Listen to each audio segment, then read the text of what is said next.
Good Friday afternoon. Thanks for joining us on KARE 11 News Now. I'm Ken Durdahl. Developing right now, the man police say shot and killed political influencer Charlie Kirk is in custody. Investigators saying 22-year-old Tyler Robinson fired the shot that killed Kirk on Wednesday at Utah Valley University. They say Robinson's family turned him in. Right now, officials think Robinson acted alone in this shooting, but they are following some 11,000 leads that have been submitted to the FBI. Bofta Imam has more details on this big development. Less than 24 hours after making a plea to the public to help identify the man who killed conservative influencer Charlie Kirk, police announced a major break in the case. We got him. On the evening of September 11th, a family member of Tyler Robinson reached out to a family friend who contacted the Washington County Sheriff's Office with information that Robinson had confessed to them. Police say the shooter fired a single shot in broad daylight Wednesday from this rooftop at Utah Valley University. Kirk was a close ally of President Trump, who first broke the announcement about the arrest. I think with a high degree of certainty, we have him. Investigators say they received 11,000 leads and tips and sent evidence like the high-powered bolt-action rifle to a federal lab. Authorities say Robinson was arrested after the new video and images were released. Over the last 48 hours, I have been as angry as I have ever been. Meanwhile, as they prepare a case to pursue the death penalty, Kirk's fans and family continue to mourn his death. I spoke to Erica, his wife, and we had a long talk, and she's devastated. She is absolutely devastated, as you can imagine. Late Thursday afternoon, Charlie Kirk's casket arrived in his home state of Arizona. Vice President J.D. Vance traveled with Kirk's widow and honored his longtime friend with a final flight on Air Force Two. In Washington, Bofta Imam, NBC News. The assassination of Charlie Kirk has a number of lawmakers once again calling for toning down political rhetoric. And this morning, the White House and Congress say they're increasing security. In the past year and a half, there have been attempts on President Trump's life, arson at the governor's mansion in Pennsylvania, the murder, of course, of the Hortmans here in Minnesota, and now the killing of Charlie Kirk. Many have drawn comparisons to the 1960s and the assassinations of Martin Luther King Jr. and Bobby Kennedy, just months apart in 1968. But as University of St. Thomas Professor Emeritus Kevin Sauter tells us, the key difference now is social media. The thing about political rhetoric today is that we are no longer engaged in a dialectic. We're engaged in a fight to the finish to win. Before, we used to have conversations about trying to find an appropriate solution. New today, President Trump says he's planning to send federal law enforcement and the National Guard to Memphis, Tennessee. He says it's to lower crime in the city after someone on the board of shipping giant FedEx brought up the crime rate in the city. Trump has said several times in recent weeks that he would mobilize federal law enforcement to cities like Chicago and Baltimore, something those cities are pushing back on.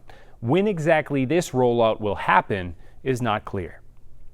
A shooting this morning in South St. Paul has left one person dead and another fighting for their life.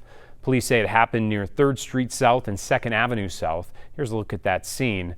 Police arrived and found the two victims shot inside a home. While one was already dead, they rushed the other to the hospital. The neighborhood was on lockdown while police searched for a suspect, and they did make an arrest just before 6 a.m. As you head home from work, union members and supporters will be rallying at the U of M Twin Cities campus. Organizers calling it an urgent rally to defend workers. 1,400 university Teamsters have been on strike this week over their contracts and wages. There have been some tensions during that strike. In the last 24 hours, a university spokesperson confirmed 12 people were cited and released after multiple warnings for interfering with public property. Now, the U also alleges Teamsters told temporary workers they'd call ICE on them for crossing the picket line. Now, the union denies that, saying it defies logic because many on strike are immigrant workers, and says they're not trying to disrupt, but they do want to be heard. We're not here to disrupt anything or damage anything or be disrespectful. We're just here because we want to be heard. And then, we were told to, if they have a delivery for the hospital, let them in. So right away, they come out and talk to me, and then I let them in right away. So. The U says they're committed to reaching a fair and equitable agreement. An attorney for the Teamsters filed an unfair labor practice for intimidation relating to those citations, among other concerns. As the strike continues, Farm Aid organizers are threatening to pull the benefit concert from Huntington Bank Stadium unless the U reaches a resolution. Raya Katene has the latest from organizers and what the U is saying. For some on the University of Minnesota Twin Cities campus, business carries on as usual. Sure. For Grady Johnson, Yeah, absolutely. this is serious business, although it's anything but usual. I'd rather be working than being out here, but we'll be out here until we get what we need. As the University of Minnesota Gardener and Teamsters Local Union 320 member, Johnson is one of 1,400 university workers currently on strike. We're prepared to strike as long as it takes. How long it will take for the union and university to reach an agreement over wages and contracts is hard to know. But as the U prepares to host music festival Farm Aid at Huntington Bank Stadium in just over a week from now, the pressure is amping up. It's hard to imagine like Willie Nelson crossing a picket line. Willie Nelson, Neil Young, and Dave Matthews are some of the names expected in Minneapolis as part of Farm Aid's 40th year celebration supporting family farms. But as the strike continues, Farm Aid says it may have to move venues or cancel the event altogether. In a statement, the organization says, quote, "The farm and labor movements are inseparable, and our artists, production team, and partners have made clear that they will not cross a picket line." It's really encouraging. Meanwhile, the university says it has engaged in conversation with Farm Aid for months, especially this week, and that the decision about whether the event moves forward is theirs. The university adds that it remains at the negotiating table. We're not backing down. Again, we're prepared to wait this out. Time is on our side.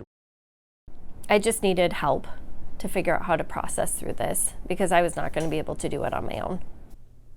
That is Dr. Rachel Weigert, and she and two other ER docs at Children's Minnesota spoke to Kare earlier this week about their response to the Annunciation shooting and gave credit to the power of therapy. While it makes sense that experts in pediatric trauma care have trauma professionals to talk to right now, you don't need to be directly impacted to need someone to talk to. I spoke to two experts about how to get that conversation started. At a time when violence and trauma have altered lives directly and indirectly, there should be no shame in sharing. The research on collective trauma says talk about it.